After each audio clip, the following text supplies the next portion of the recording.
nga ang kasabihang ang buhay ay parang gulong, minsan nasa ibabaw at minsan nasa ilalim. Pero masasabi mo pa kayang gasgas kung ang nagdala sa'yo sa taas ay ang paniniwala sa swerte? Morning po! Oh yes, good morning. Yan, good morning ma'am! Good morning. Nice to see you again. Nice to see you again ma'am! Ayan ma'am, Yeah. sa tagal-tagal natin hindi nagkita, hindi pa tayo nagkikwentuhan. Kwentuhan niyo naman kami sa buhay niyo po. Buhay ko. Yes, bago kayo naniwala sa mga feng My life was better before, Yes.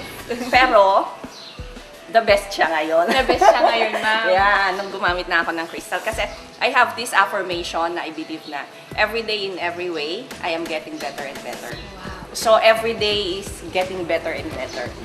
So I wouldn't say na good lang yesterday, better na yesterday, the best pa ngayon. Wow. Okay. Umayos siya lalo, naging prosperous lalo. Sa business, it gives me a lot of opportunities. Maraming dumarating na clients. Tapos, dumami ang pera. Dumami ang pera. Dumami ang pera. Nagkaroon ng maraming negosyo. Ma'am, paano po yung paniniwala niyo naman sa feng shui? It's energy pa rin. We are swimming in an ocean of energy. And sabi nga, dapat ang energy ng bahay natin is maayos para maayos din ang pag-iisip natin. So if you can see, may mga placement yung crystals. Yes po. And what I'm using actually is the traditional feng shui. Okay po. So, dito sa entrance po ng house. Entrance, it's because since yan lang yung door namin, Yes po. this is my wealth corner. Okay. So kung makikita mo, nandyan lahat yung mga crystals ko na makakatulong para mag-accumulate ng wealth. Yes, at For prosperity. prosperity. Tapos ma'am, in this area, ano po yung nandito? Eto naman, yung mga, dapat pang center siya Pero minsan may mga bata. Yes po. So, sinisecure ko na lang dito. Nandito naman ngayon yung mga amethyst and everything, pampakalma sa loob ng bahay.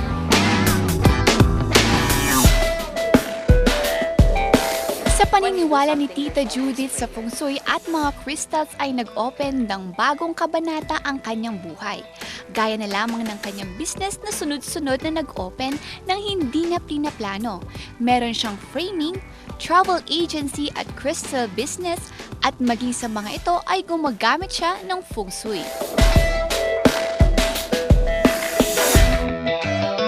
At isa pang kapamilya natin ang natupad ang pinangarap dahil sa pagsunod at paniniwala sa feng shui at crystals. Ang crystals, basically is kung ano yung energy mo sa crystals. Na-attract ako was the citrine. This is your citrine, wherein she said it is very powerful for business, to attract business. So, since I'm with the business right now, I have the meat store and I have the boarding house, I tried to get the citrine. Hindi lang din sa abundance and prosperity gumagana ang mga paniniwala sa kakayanan ng feng shui at crystals dahil maging sa kalusugan ay mahimala at maganda itong naidudulot, gaya ni Tito Lex. Paano niyo po ba kami kwentuhan? Kung paano nakatulong po sa inyo? Nung napunta ako dito, sinabi ko kay Ma'am Teresa na I'm suffering from scoliosis and ankylosing spondylitis. Actually, it's bambooing of the spine na talagang sobra ang pain from lower to upper. Tapos, she recommended this black tourmaline. And it really works kasi dito pa lang, naramdaman ko na when I put it, talagang nag-work siya 7 years ago. And I've been looking for the right medicine, pero talagang puro pain reliever lang. Pero ito lang pala yung katapat ko.